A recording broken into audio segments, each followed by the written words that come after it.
and we got the Golden Elite defeating the Blackpool Combat Club, presumably the blow off to this thing. It's been a great feud, pretty much the whole first half of the year, stretching back to Moxley and Hangman thing, and kind of like 9-10 months or whatever. This was excellent. This is my favorite Blood and Guts that they've done in this promotion, and it was there's a lot of if I wanted to write the column and I wanted to get all sappy and quote unquote corny and all that, I could do it like about this. Like, I had like a quick line to kind of describe what I felt the story for this whole thing was. It was like, always fight with and for your friends. And, like this was, I thought this was a really cool match. Really cool to see the Kenny Omega, the Young Bucks, Hangman Page, and Kota Ibushi on top at the end. We got them beating like a hell of a fucking team with, the way they laid this thing out. They started with Kenny and Claudio going at it. We get extended minutes on that. Both of those guys go 45 minutes. Then it's like, fuck it. We going straight into it. Like, is John Moxley coming out? Is Hangman Page coming out? Is Konosuke Takeshita coming out? Is Matt Jackson coming out? Is Nick Jackson coming out? Is Wheeler Yuta out? And then Pac was out third, excuse me. And then the last person was Kota Ibushi. Beds of fucking nails, glass,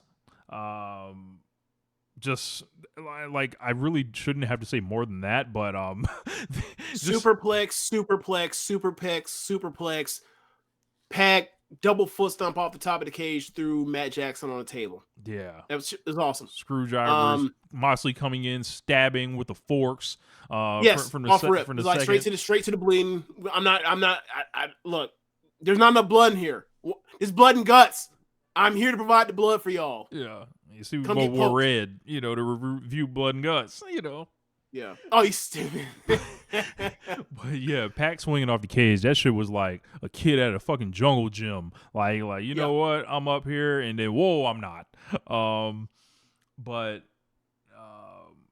Yeah, this whole thing was, this thing was epic, I thought. This is one of the best matches of the year. And it was just like, it's lived up. Like 100%, like, a lot of people like had their misgivings about it. I think the other two Blood and Guts matches, and I was right there nitpicking at some of them, but this one was like, I know some people didn't like the walkouts at the end. But I like the walkouts. So you know what they did? What? They gave more time for the wrestlers to be in the ring and work their spots, as opposed to they're right at the cage. You have to get right in. Mm-hmm. Like, oh no, I meant the walkouts at the end of the match. Oh, okay, I got you. Yeah. Okay. Yeah, some people didn't like those, and I don't know. I'm not going to try to change your mind on the walkouts. I'll just say it worked for me because it was just like, yeah, like this team of mercenaries, like, kind of blows up, trying to defeat this unified force. And if anybody's going to blow up, it's Pac for sure. That lines up with him. That's like fucking Bad News Brown or something. Like, yeah, like it worked because it was believable and it made sense. Like, all right, earlier in the match, they had they almost ran into each other. They almost blew up. Moxley had to stop them. They blew up again. Pac's like, fuck this. The second time this guy is like, we've had words or whatever else. I'm in this match. I'm done. I'm out of here. And then the tide was turning. Then, they're about to lose. So Callis comes down and gets to catch the, hey, come out of here. Nah. That's not for us, baby. Treat him like, remember in 2000, was it 18, when they were having Dolph Ziggler take L's when he was tagging with McIntyre, and they're like, make McIntyre far away from the ring as possible. Yes. It was like, they're like, nah, bro, you got to get you out the frame when these losers lose. So get them out of here. Yeah. And then it proceeded to be some 3-on-5 baby face beating the hell out of these assholes has caused some hell the last 6 months. It was perfectly fine for me. And then, boy, they beat the shit out this bro.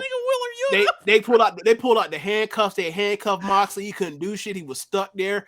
And then Yuta was sitting there. That man was out there bleeding to death. As three niggas choking him with a chain, he wouldn't give up. So Moxley's like, this damn dummy finna die. Hey man, throw this shit out. like, man, this damn dummy wants to be us so bad he's willing to die for it. All right. That man trying to die for Regal. No. You deserve to live. I quit. I give up. I surrender. Bro. Good job, Yuta. You know, Moxley probably like, he got heart. bro, like a couple months ago, Moxley was in that damn chain with Hangman Page on the other end of it. Like, yep. I kind of took it like Hangman looked at him like, I'll do to him what I did to you. Quit playing. Like give up. Like, yeah. Yeah, I did like that. I did like it was, you know, between the Elite, you had the Golden Lovers who are dressed in the Kotobushi blue, white, and gold thematic, colorway, and then you had like the Young Bucks and Page. They're dressed in like notably the Dark Order colorway of the white, the black, and the purple. And like hard, by the way. Look, man, that Dark Order set right there, they choked the shit out of you. It was like, we'll kill you if you don't tap out, bitch, or let go, Karuner. They made Moxley tap out. Man, that's just really fun. I really don't enjoy like some of these matches that have like the crazy shit like Glass and thumbtacks. We didn't even mention those. Tacks were in there. Well, because the tacks came out after the bed of nails, so it was kind of like, it kind of went down actually. But whatever. Like you had Moxley going out there with that bed of nails, and Omega went into that. Moxley went into it. And then Moxley took the fucking, standing moonsault knees from Ibushi onto it. Just wild shit, man. Yeah. So like, as far as a plunder match of the year, that'd be my plunder match of the year. It's the best Blood and Guts I've seen. It might be. I think I like the 2019 War Games from NXT better, but like at the same time, because it was more of a actual match than like, we're going to turn into a Moxley Bloodfest, but still, it's way up there. It was awesome, and like for those that have not enjoyed, the War Games Blood and Guts from, WWE and AEW, I feel like if you have a problem with this match, then like, I think you're just like caught in the nostalgia of back then. I just think you are. Because I mean, this match had story. This match had characters making decisions. This match had incredible, weird, unique violence to it, and this match had excellent pacing. And I thought it utilized like the commercial breaks better than any of these other Blood and Guts have had. I was going to mention easily. That. I was going to say I felt like I didn't even notice where it was like, oh, there's some big letdown happening, or because when the Hills got the advantage, they went to commercial break and it came back. Yeah, that was smart. That was very smart of them. So yeah, I really enjoyed it. Really enjoyed it. Kota Ibushi came out looking a tad different than normal. He had so kind of a rough night. That, right? We talk about that. Got to talk about it. I went on a big rant on Grapsody, talking about people who had a lot to say negative about Kota Ibushi. Like, sorry, he was outrunning the Yakuza for the last however long. He came out, wasn't tanned, didn't have the old Ibushi physique. He looked really good as opposed to having one of the best physiques in the history of the business. That's the difference. Yeah. So he gets in and he's kind of struggling with some of his timing on his strikes. Rusty as hell. He was rusty as hell. He's had two. He broke his shoulder. I think was it the 2021 G1 finals. Yeah. So he's had 2 matches since then. I think people should allow him to get some time because I think this guy's going to be around. I feel like he's on the Wembley card, and I think he'll be fine by then. I could be wrong, but I'm going to bet on one of the greatest wrestlers of all time to figure something out here. Yeah. I'm not freaking out over it either.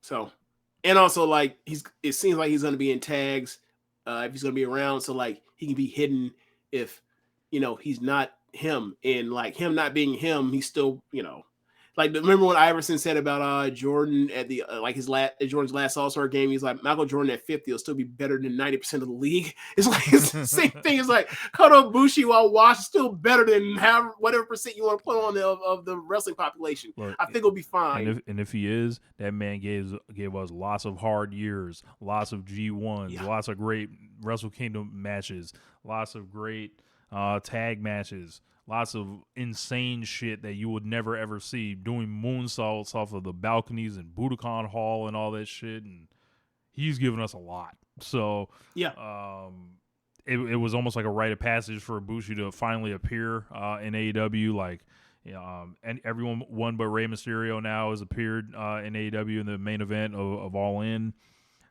Interesting, the first one, and it was like.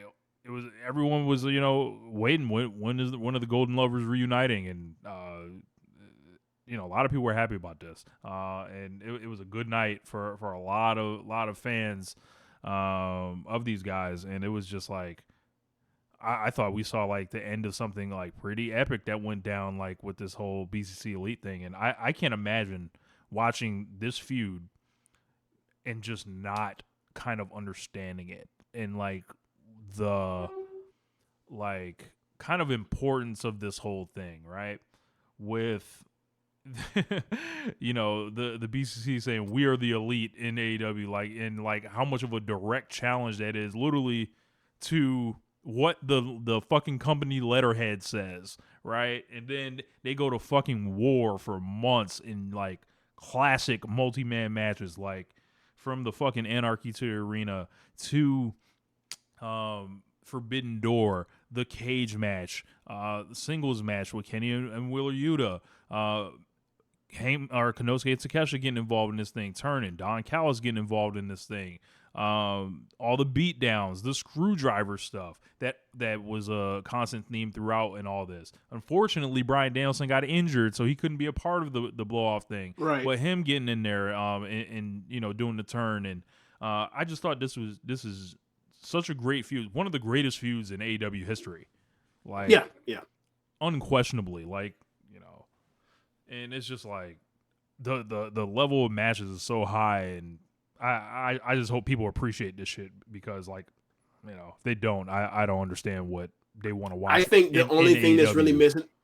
I think the only thing that's really missing from people's perspective of I feel like why people like love pro wrestling and what they love in long programs and rivalries is like maybe the promo work wasn't there.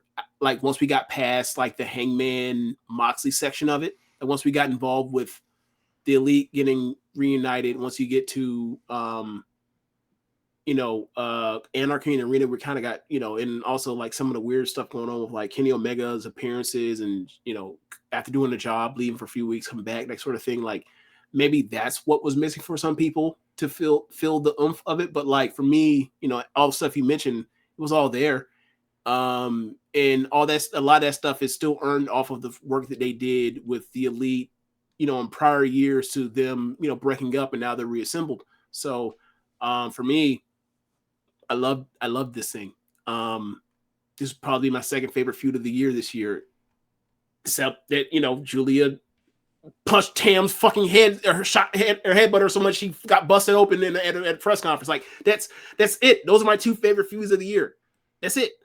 Julia and Tam in this. So yeah, high marks for me. But I feel like if you're a person that's missing on like the promo stuff, it's built over so much long form stuff over the years that it didn't necessarily need it, or at least they didn't feel like it needed it. And I wasn't necessarily missing it, but I see some people's points.